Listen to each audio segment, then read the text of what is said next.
السلام علیکم ورحمۃ اللہ وبرکاتہ۔ بسم اللہ الرحمن الرحیم۔ دوستو، انسان کو یہ اعزاز و اکرام حاصل ہے کہ مخلوقات میں سب سے افضل ہے۔ اگر تخلیقی فضیلت کو قائم رکھے تو بندہ ہے، ورنہ جانوروں سے بھی بدتر۔ اپنی تخلیقی فضیلت کو برقرار رکھنے والے برگزیدہ بندوں میں ایک نام منصور بن عمار رحمت اللہ تعالی کا بھی ہے، جو بصرہ کی ایک چھوٹی سی بستی میں پیدا ہوئے۔ انہوں نے علم و فضیلت میں وہ نام پیدا کیا کہ آپ نے گمنام خاندان کا نام بھی روشن کر دیا۔ اللہ تعالیٰ نے منصور بن عمار رحمت اللہ تعالی پر وہ انعامات فرمائے کہ ساری مخلوق رشک کرنے لگی۔ آپ کی زبان کو ایسی تاثیر عطا ہوئی کہ جو بات بھی زبان سے نکالتے وہ پوری ہو جاتی۔ قرآن حکیم کی تلاوت کرتے تو اس کے مفاہیم کی گہرائی میں اتر جاتے۔ ایک مرتبہ جب منصور بن عمار رحمت اللہ تعالی نے یہ آیت مبارکہ پڑھی، جس کا ترجمہ یہ ہے کہ جو لوگ برائیوں میں گم ہو جاتے ہیں انہیں یہ نہ سمجھ لینا چاہیے کہ انہیں ایمان والوں میں شمار کیا جائے گا، کیونکہ دونوں کی زندگی اور موت کا انداز ایک جیسا نہیں ہو سکتا۔ آیت پڑھتے ہی منصور بن عمار رحمت اللہ تعالی کی روح میں چنگاریاں سی اڑنے لگی اور انہوں نے وہ رات آنکھوں میں گزار دی۔ ان کے ذہن میں معروف کرخی رحمت اللہ تعالی کے یہ الفاظ گونجتے رہے کہ اللہ کے ولی کی صرف دو نشانیاں ہوتی ہیں۔ اول یہ کہ اس کا خیال سرور کونین صلی اللہ علیہ وسلم میں گم رہتا ہے، دوم یہ کہ اس کا کاروبار اور رہن سہن سب اللہ کے ساتھ رہتا ہے۔ منصور بن عمار رحمت اللہ تعالی کی کبھی یہ خواہش ہوتی کہ لوگوں کا مجمع آپ کے سامنے ہو اور آپ اپنے اندرونی مشاہدات اور اللہ تعالی کی طرف سے ہدایت کردہ گئے انوارات ان کے سامنے بیان کریں، لیکن ایک عرصہ تک آپ ایسا نہ کر سکے۔ ان کے ذہن میں اس کا کوئی معقول جواب بھی نہ تھا کہ یہ کیوں نہیں کر سکتے۔ کبھی کبھی ان کا یہ جذبہ مانند بھی پڑ جاتا اور ان کا ذہن خالی ہو جاتا۔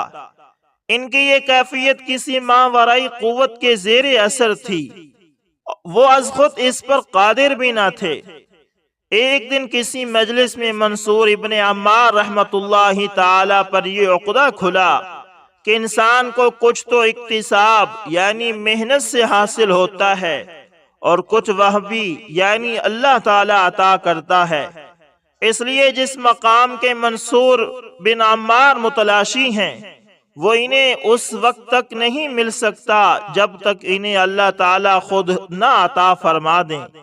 انہی خیالوں میں ڈوبے ہوئے منصور بن عمار رحمت اللہ تعالی بازار سے گزر رہے تھے کہ اچانک کاغذ کا ایک پرزہ اڑتا ہوا ان کے سینے سے چپک گیا۔ انہوں نے کاغذ پڑھا تو اس پر بسم اللہ الرحمن الرحیم لکھا ہوا تھا۔ انہیں لکھنے والے پر بڑا غصہ آیا کہ لکھا تھا تو حفاظت بھی تو کرتا۔ آپ نے فیصلہ کیا کہ اللہ کے نام کی حفاظت کرنا اب ان کا فرض ہے، اسے پاؤں کے نیچے نہیں آنا چاہیے۔ یہ سوچ کر منصور بن عمار رحمت اللہ تعالی نے اس کاغذ کو ایک درخت کے شگاف دار تنے میں رکھ دیا اور مطمئن ہو کر گھر کی طرف چل دیے۔ ابھی تھوڑی ہی دور گئے تھے کہ انہیں خیال آیا اگر اس درخت کو کاٹ دیا گیا تو ایک بار پھر یہ کاغذ ہوا میں اڑتا پھرے گا اور نامعلوم کس کس کے پاؤں کے نیچے آئے گا۔ آپ واپس لوٹے اور درخت کے شوگاف سے پرزہ نکال کر جیب میں رکھ لیا اور فیصلہ کیا کہ دریائے دجلہ میں ڈال دیں گے۔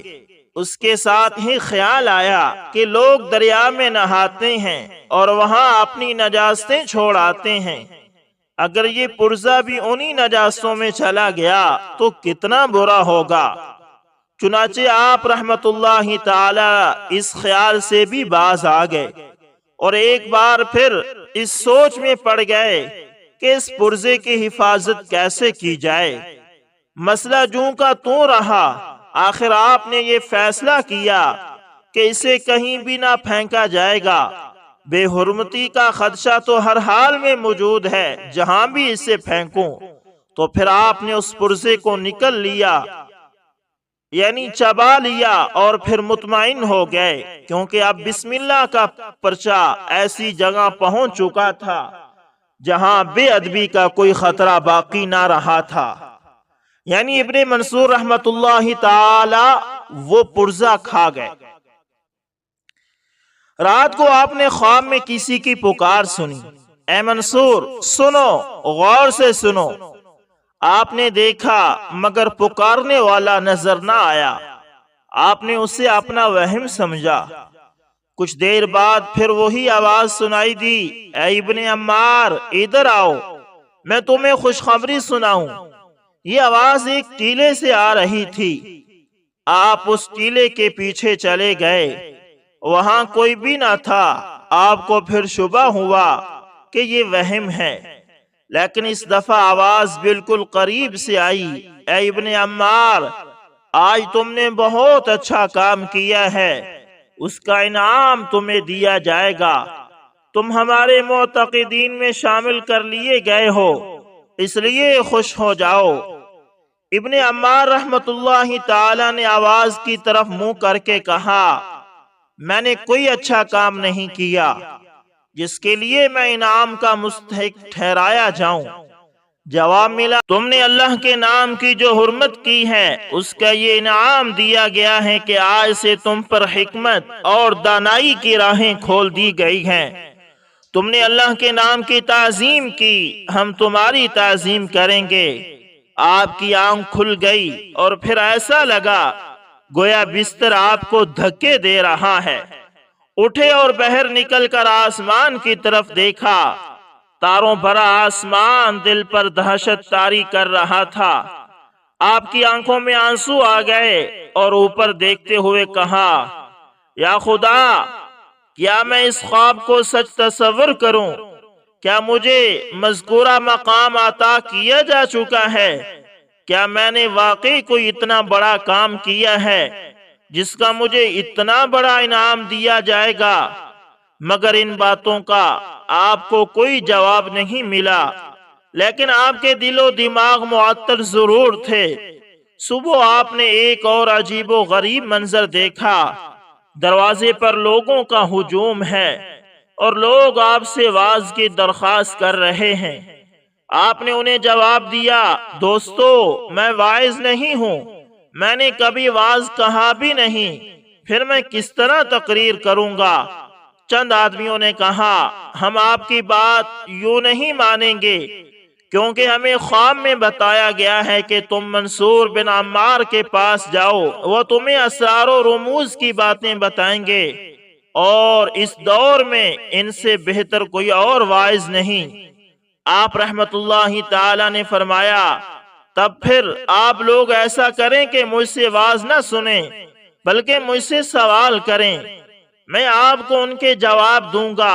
اگر میں معقول جوابات نہ دے پاؤں تو آپ لوگ سمجھ لیجئے گا کہ میں اس کا اہل نہیں۔ آپ لوگوں کو میرے بارے میں کسی قسم کی غلط فہمی ہو گئی ہے۔ لوگوں نے کہا، چلے یہی صحیح، ہم آپ سے سوال ہی کر لیتے ہیں۔ آپ نے اپنے دل میں دعا کی، اے میرے پروردگار، پتہ نہیں انہیں یہ غلط فہمی یا خوش فہمی کیسے ہو گئی کہ میں انتہائی لائق انسان ہوں۔ اب تو میری آبرو رکھ یا ذلیل کر، میں تیری رضا چاہتا ہوں۔ ہاں، اگر میں نے انہیں مطمئن کر دیا تو 1000 رکعت شکرانے کی ادا کروں گا۔ ایک شخص نے آپ سے پوچھا، اے ابن عمار، دل میں گزرنے والے خیال کتنے قسم کے ہوتے ہیں؟ آپ رحمت اللہ تعالی نے فرمایا کہ 4 قسم کے۔ سائل نے ان قسموں کی وضاحت چاہی۔ آپ رحمت اللہ تعالی نے فرمایا، ایک اللہ عز و جل کی طرف سے، دوسرا فرشتے کی طرف سے، تیسرا نفس کی طرف سے، چوتھا شیطان کی طرف سے۔ آپ سے ان چاروں کی وضاحت چاہی گئی کہ وہ کس طرح، اس کی بھی وضاحت فرما دے۔ آپ رحمت اللہ تعالی نے فرمایا، میں جو کچھ کہوں اسے پتھر پر لکیر سمجھ لیں۔ آپ جس انداز میں گفتگو فرما رہے تھے، سامعین اس سے بھی بہت مرعوب تھے، ہر کوئی گوش بر آواز تھا۔ آپ نے جو کچھ کہا تھا اس کی وضاحت کرنا شروع کر دی۔ نمبر ایک، وہ خیال جو اللہ کی طرف سے ہوتا ہے وہ انسان کو مقام انسانیت یاد دلاتا ہے۔ نمبر دو، جو فرشتے کی طرف سے ہوتا ہے وہ اطاعت اور فرما برداری پر راغب کرتا ہے۔ نمبر تین، جو نفس کی طرف سے ہوتا ہے وہ نفسانی خواہشات کی پیروی پر اکساتا ہے۔ نمبر چار، اللہ کی نافرمانی پر ابھارتا ہے، وہ شیطان کی طرف سے ہوتا ہے۔ آپ کے بصیرت افروز جواب نے ہلچل سی مچا دی، ہر کوئی وجد میں آ گیا۔ ابن عمار خود بھی حیران ہو رہے تھے کہ انہیں یہ علم کہاں سے عطا ہو گیا۔ اب کیا تھا، آپ سے سوالات کیے جانے لگے۔ پوچھا گیا، حضرت دنیا کیا ہے؟ آپ نے جواب دیا، جتنی گزر چکی ہے وہ تو ایک خواب تھا، اور جتنی باقی رہ گئی ہے وہ محض آرزو اور دھوکہ ہے۔ آپ سے پوچھا گیا، شیطان کیا چیز ہے؟ فرمایا، ایک ایسی ہستی جس سے ڈرنا چاہیے۔ ڈر سے مراد یہ ہے کہ اس سے دور رہا جائے، اس کی اطاعت سے کوئی فائدہ اور اس کی نافرمانی سے کوئی نقصان نہ ہو۔ لوگ سوال و جواب سے بہت لطف اندوز ہو رہے تھے۔ آپ کی زبان سے نکلا ہوا ہر لفظ لوگوں کے اذہان و قلوب میں نقش ہوتا جا رہا تھا، اور انہیں بڑی حیرت تھی کہ آج سے پہلے منصور بن عمار کو کیوں نہیں سمجھا گیا۔ اتنے لائق فیک انسان کا دنیا کی نظروں سے اوجھل رہنا بڑی عجیب سی بات تھی۔ کسی نے پوچھا، حضرت آج سے پہلے آپ کی علمیت اور کمال کا راز دوسروں پر کیوں نہ کھلا؟ آپ رحمت اللہ تعالی نے فرمایا، ہر چیز کے لیے ایک وقت مقرر کر دیا گیا ہے۔ ہم مختار نہیں، مجبور ہیں۔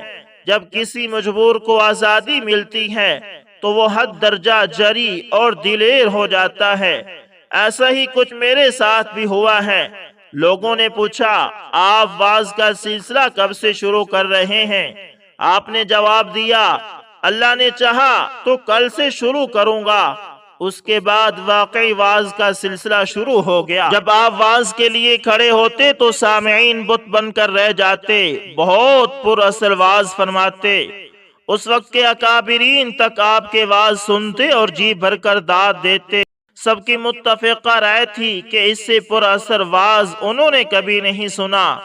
آپ واعظ فرما رہے تھے، سامعین کا ہجوم تھا اور ہر کوئی ہمہ تن گوش تھا۔ کسی رئیس کا غلام ہاتھ میں 4 درم لیے بازار سے کچھ خریدنے جا رہا تھا۔ اس نے یہ ہجوم دیکھا تو ایک طرف کھڑا ہو گیا۔ کسی سے پوچھا، یہ کون سے واعظ فرما رہے ہیں؟ مگر شاید لوگ اس کا سوال سن ہی نہ سکے۔ کچھ دیر بعد غلام نے پھر اپنا سوال دہرایا، پھر بھی کسی نے کوئی توجہ نہ دی۔ غلام نے ایک شخص کو شانے سے پکڑ کر بلایا اور اپنا سوال تیسری مرتبہ دہرایا۔ اس شخص نے کہا، تیرا برا ہو کمبخت، تو نے سارا مزہ کرکرا کر دیا، مجھے جھنجھوڑ کر میری توجہ واعظ سے ہٹا دی۔ غلام نے کہا، مگر مجھے بھی تو کچھ بتاؤ کہ یہ بزرگ کون ہیں؟ اس شخص نے کہا، یہ منصور بن عمار ہیں۔ غلام بھی وہاں کھڑا ہو کر واعظ سننے لگا۔ آپ کا موضوع غیبت اور چغل خوری تھا۔ آپ فرما رہے تھے، لوگو، جب شیطان کسی کو برباد کرنا چاہتا ہے تو اسے غیبت اور چغل خوری کا عادی بنا دیتا ہے۔ ایسا وہ لوگوں کی نظروں سے اور خود اپنی نظروں سے بھی گر جاتا ہے۔ غلام آخر تک وہاں کھڑا واعظ سنتا رہا۔ جب واعظ ختم ہو گیا تو منصور ابن عمار نے فرمایا، کیا تم میں کوئی ایسا شخص موجود ہے جو مجھے 4 درم دے اور مجھ سے 4 دعائیں لے؟ غلام نے فوراً آگے بڑھ کر 4 درم دے دیے۔ وہاں ایک سائل کھڑا تھا۔ آپ رحمت اللہ تعالی نے فرمایا یہ 4 درم اس سائل کو دے دو۔ غلام نے تعمیل کی۔ آپ نے سائل سے کہا تمہارا کام ہو گیا، تم جاؤ۔ اور غلام سے پوچھا وہ 4 دعائیں بتاؤ جو تم 4 درم کے بدلے لینا چاہتے ہو۔ غلام نے کہا آپ پہلی دعا تو یہ کریں کہ میں آزاد کر دیا جاؤں۔ آپ نے آنکھیں بند کر کے دعا مانگی، اے مالک کائنات، اس نے مجھ پر اعتماد کیا اور میں نے تجھ پر بھروسہ کیا کہ جو دعا مانگوں گا مایوس نہیں کیا جاؤں گا۔ اب تو میری لاج رکھ لے اور اسے آزادی دلا دے۔ پھر پوچھا دوسری دعا کیا ہے؟ غلام نے عرض کیا میں نے جو 4 درم دیے ہیں وہ مجھے مل جائیں تاکہ مجھے اپنے آقا کے سامنے شرمندگی نہ ہو۔ آپ نے پھر ہاتھ اٹھا کر دعا مانگی، اے اللہ تیری ذات ببرکت شرمندگی سے بچانے والی پردہ پوش ہے، اپنے اس بندے کو بھی شرمندگی سے بچا لیجئے۔ پھر پوچھا بتا تیری تیسری دعا کیا ہے؟ غلام نے عرض کیا حضور دعا کریں اللہ تعالیٰ میرے آقا کو توبہ کی توفیق عطا فرمائے۔ آپ نے رقت امیز لہجے میں عرض کیا اے غفور الرحیم، یہ بڑی پرخلوص دعا ہے، اس کو بھی اپنی رحمت سے شرف قبولیت عطا فرما اور اس کے آقا کو توبہ کی توفیق عطا فرما۔ اب چوتھی دعا کے متعلق پوچھا تو غلام نے کہا میری چوتھی دعا یہ ہے کہ اللہ تعالیٰ میری اور سب کی بخشش فرمائے۔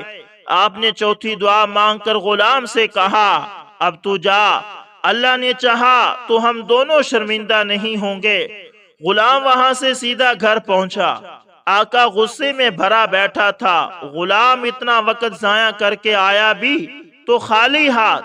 اب تو مالک بھڑک اٹھا، پوچھا اتنی دیر سے کہاں غائب تھا؟ سودا کہاں ہے؟ غلام سر جھکا کر آقا کے سامنے کھڑا ہو گیا۔ آقا نے کہا میری بات کا جواب کیوں نہیں دیتے؟ غلام نے ساری بات سنا دی اور کہا میں نے 4 درم کے بدلے جو 4 دعائیں کروائی ہیں، امید ہے ہم سب کے لیے مفید ہوں گی۔ آقا پر ان باتوں کا ایسا اثر ہوا کہ اس نے غلام سے کہا میں نے تجھے آزاد کر دیا، مگر ٹھہرو ابھی جانا نہیں، میں تمہیں گواہ بنا کر توبہ اور استغفار بھی کر لوں۔ مالک خدا کے حضور سر بسجود ہو کر دیر تک پھر روتا رہا، پھر اندر گیا اور تھیلی میں سے 400 درم لا کر غلام کے حوالے کر دیے اور کہا یہاں سے جا کر تو پریشانی اٹھائے گا، اس رقم سے کوئی کاروبار کر لینا۔ رات کو آقا نے خواب میں آواز سنی تیری بدخصلتی کے باوجود تیری توبہ قبول ہو گئی اور تجھ پر، تیرے غلام پر، ابن عمار پر اور اس کی مجلس میں شریک ہونے والوں پر رحمتوں کا نزول ہو گیا۔ غلام نے دریائے دجلہ کے کنارے مسافروں کے لیے کھانے پینے کا سامان کی دکان کھول لی۔ اللہ نے اس میں اتنی برکت دی کہ اس نے اس جیسی کئی اور دکانیں کھول لیں۔ اب اس کے ملازم کام کرتے تھے اور وہ صرف حساب کتاب دیکھتا تھا۔ اس کے نوکر چاکر بھی بہت خوش تھے، مگر ایک کام چور نوکر چغل خوری سے کام چلانا چاہتا تھا، مگر مالک پر اثر انداز نہیں ہو پا رہا تھا۔ وہ اتنا ڈھیٹ تھا کہ اپنی عادت سے باز نہ آیا۔ ایک دن اس نے مالک سے کہا جناب ایک بات کہنا چاہتا ہوں، ہے آپ کے فائدے کی، اگر آپ سننا پسند کریں۔ مالک نے کہا بتاؤ کیا بات ہے؟ اس نے کہا جناب عالی، آپ کے ملازم گاہکوں سے مل گئے ہیں، ان سے سامان کی کم قیمت لیتے ہیں اور اپنا حصہ ان سے گھروں پر جا کر وصول کر لیتے ہیں۔ مالک نے غصے سے کہا تم اپنی غیبت کی عادت کو ترک کر دو، کیوں ہلاکت میں پڑتے ہو؟ اس نے کہا اگر آپ مجھے مہلت دیں تو میں پکڑوا بھی سکتا ہوں۔ مالک نے کہا ٹھیک ہے پکڑوا دو۔ ایک دن ایک گاہک آیا، اس نے کچھ سامان لیا اور قیمت ادا کر کے جانے لگا۔ چغل خور ملازم نے مالک کو اشارہ کیا۔ مالک نے گاہک کو روک کر سامان کو اچھی طرح دیکھا، مگر رقم کے مطابق پایا۔ اس نے ان دونوں سے معافی مانگی، وہ دونوں معاف کرنے پہ آمادہ نہ ہوئے۔ ان پر اتنا بڑا الزام جو لگایا گیا تھا ان کا موقف یہ تھا کہ معافی مانگنے سے ہماری دیانتداری پر لگنے والا داغ تو نہیں دھلے گا۔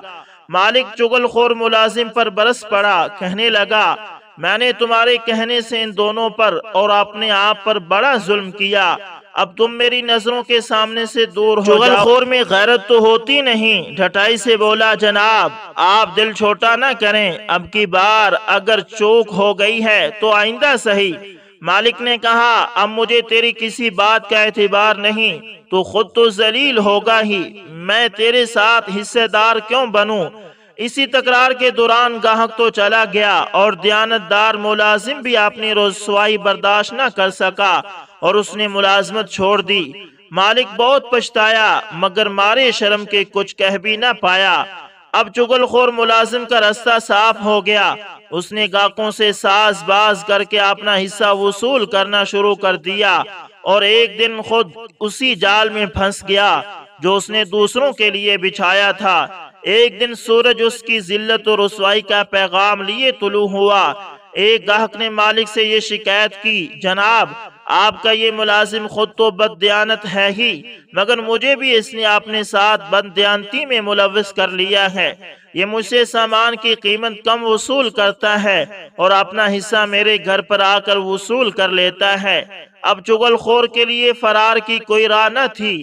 اتنے میں ایماندار ملازم اور جس گاہک پر چغل خور نے الزام لگایا تھا دونوں دکان میں داخل ہوئے۔ چغل خور ان کے سامنے مالک سے اپنے جرم کی معافی مانگ رہا تھا۔ مالک نے کہا میں تو تمہیں معاف کر ہی دیا، پہلے ان دو شریف آدمیوں سے تو معافی مانگ جن کا تو نے دل دکھایا ہے۔ چغل خور نے ان دونوں سے معافی مانگی مگر وہ معاف کرنے کو تیار نہ تھے۔ مالک نے کہا اللہ تعالیٰ نے آپ دونوں کو سرخرو کیا، اس لیے میں آپ دونوں سے گزارش کرتا ہوں کہ آپ ہم دونوں کو دل سے معاف کر دیں۔ جس دن چغل خور ملازم نے ایماندار ملازم اور گاہک پر بددیانتی کا الزام لگایا تھا، اس دن غلام مالک اتنا دل برداشتہ ہوا کہ اسی رات منصور بن عمار کی مجلس میں چلا گیا۔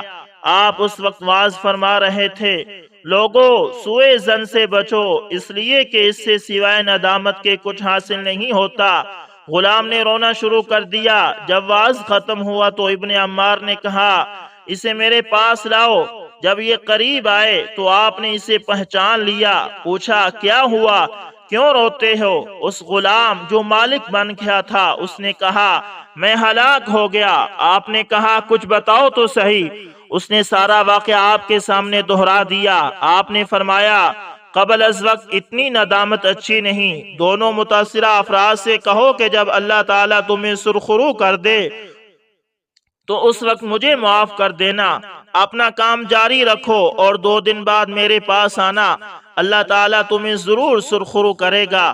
پھر ایسا ہی ہوا۔ چغل خور ملازم اور اس کا ساتھی گاہک ایسے غائب ہوئے کہ پھر کبھی ادھر کا رخ نہ کیا۔ مالک نے ایک موقع پر لوگوں کو بتایا حضرت ابن عمار سچ ہی فرمایا کرتے تھے کہ شیطان جب کسی کو انگلیوں پر نچاتا ہے تو اسے چغل خوری کی لعنت میں مبتلا کر دیتا ہے، پھر وہ ذلت کی کسی ایسی دلدل میں اتر جاتا ہے کہ اپنے آپ سے نفرت کرنے لگتا ہے۔ دوسری دفعہ میں گیا تو سوء ظن سے بچنے کی تلقین حضرت ابن عمار فرما رہے تھے، یہ بھی بالکل درست فرما رہے تھے۔ ایک دفعہ آپ واعظ فرما رہے تھے کہ کسی نے کاغذ پر کچھ لکھ کر آپ کو پہنچا دیا۔ اس نے لکھا تھا اے ابن عمار مجھے آپ کے واعظ بہت پسند ہے، میرا دل بھی چاہتا ہے کہ ایسے واعظ کروں۔ آپ نے واعظ جاری رکھا اور کسی کو کچھ نہ بتایا کہ کاغذ پہ کیا لکھا ہوا ہے۔ دوران واعظ آپ نے فرمایا لوگوں واعظ و نصیحت اچھی بات ہے مگر عمل کے بغیر واعظ ایسی بات ہے جیسے کوئی طبیب خود مریض ہو اور دوسرے مریضوں کا علاج کرتا پھرے۔ آپ باتوں ہی باتوں میں بڑے کام کی باتیں کر جایا کرتے تھے۔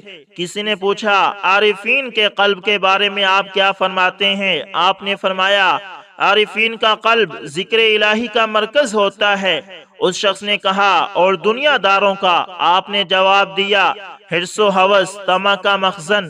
آپ نے فرمایا لوگو کیا تم جانتے ہو کہ قلب انسانی مجسم نور ہوتا ہے، مگر جب اس میں دنیاوی حرص و طمع گھر کر لیتی ہیں تو وہ تاریک ہو جاتا ہے۔